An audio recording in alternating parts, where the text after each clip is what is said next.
mbir mi comme ni ma ko gisee nii xam nga tey ñu ngi ci dëkk bi ñuy naan Sénégal mu doon benn état donc tey bu ñu demee ba ñu naan dañuy changer nguur gi moi je pense que c'est tout à fait normal à la mesure où président bi ci boppam moo jël choix moo jël dogal mu ne day tàggatoo ak kii am premier ministre am kenn mënu ko aaye parce que pourquoi comme ni ñu ko waxee ci biir séparation des pouvoirs moom dafa am loo xam ne constitution may na ko te comme que moom la ñu dénk dëkk bi mun a toog ba waxtu mu jàpp ne am na loo xam ne doxul wala mu jàpp ne am na loo xam ne moo ko gënal mu naan xaaral ma changé xam nga tey dafa mel ni bépp doomu aadama góor nga toog am benn jabar nga dem ba si biir nga ne te damay utaat beneen donc ce sont des choix wala tey ñaan ma ko yàlla nga tàggoo ak sa benn jabar ji nga utaat keneen ce sont des choix donc nañ ko jël de la façon la plus singulière ñu bañ ci boole loo xam ne euphorie la buñ ci dugal affaire émotion ñu xam ne ce nouveau gouvernement est venu peut-être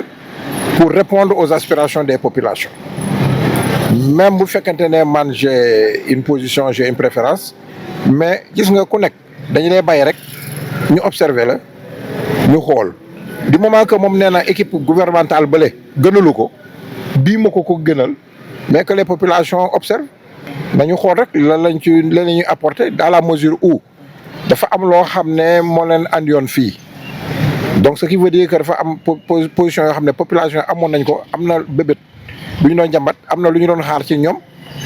donc ñëw nañ ba ñu toog bu ñu jàppee ne il faudrait des combinaisons pour pouvoir accéder à ce que les populations attendent d'eux on observe. donc du ma ci sore nag quoi parce que comme ñii ñoom ñu ngi doog a installé am na ñoo xam ne ay anciens lañu yàgg nañu fa woon quoi ñoom ñi ngi ci biir ak ñi bees yi donc duñ ci mën a sore foo lu ñu mën a xam daal mooy nañu leen seetaan d'abord ba ci kanam parce que mën nga teel a wax mu doon erreur parce que comme waa dafa bëri mu nga ne waaw non ñi dañuy liggéey suba ñu la ñuy wax ñu ne en tout cas demain encore ñoo inte ñu yaa fi waxoon li yaa fi waxaat lii mais pour man de aw ma yaakaar si ñoom quoi ci dëgg-dëgg nag si ñu ma am yaakaar daal mooy ñu fi jóge parce que gis naa ñooñu peut-être ñi dañoo xeex Sénégal dañoo xeex pour dafa am lu tax cause bu tax ñi xeex donc ñoo bi ñu fi nekkoon aussi am na lu bëri loo xam ne te li ma ci gis mooy ñële ñi fi nekkoon ñi bëri dañ leen a ruus waaw ngir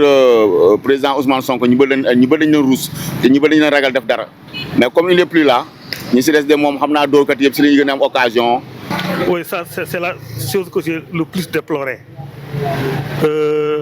Les Sénégalais étaient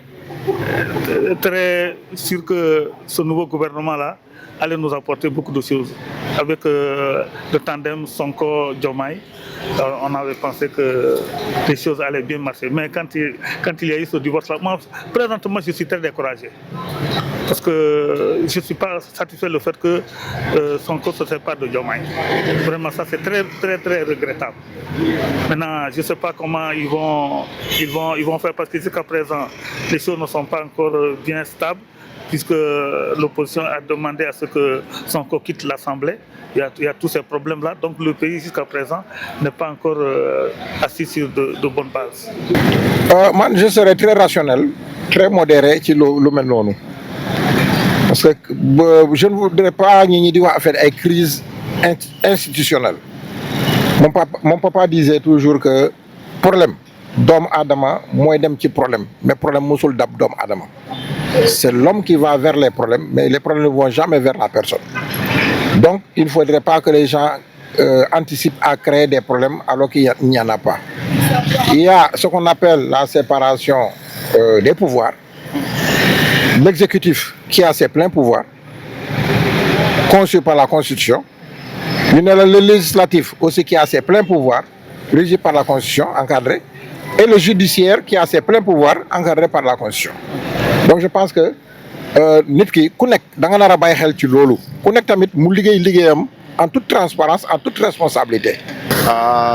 man daal ko li may wax foofu noonu du mun a sori noonu si nouvel gouvernement bi damay ñaan yàlla rek yàlla def lu gën si jaam yi lu gën si population sénégalaise pour ñu dénk la poste ministre dénk la pour foo dañ la dénk pour liggéey et puis yaakaar moo tax premier ministre bu ñu fal ni mu dénk la ko kon nañu liggéey nañu def lu xamante ni population loolu moo arrangé population bu ñu def lu xamante ni arrangé wul population nañu décentraliser man loolu laa bëgg a wax daal quoi franchement parler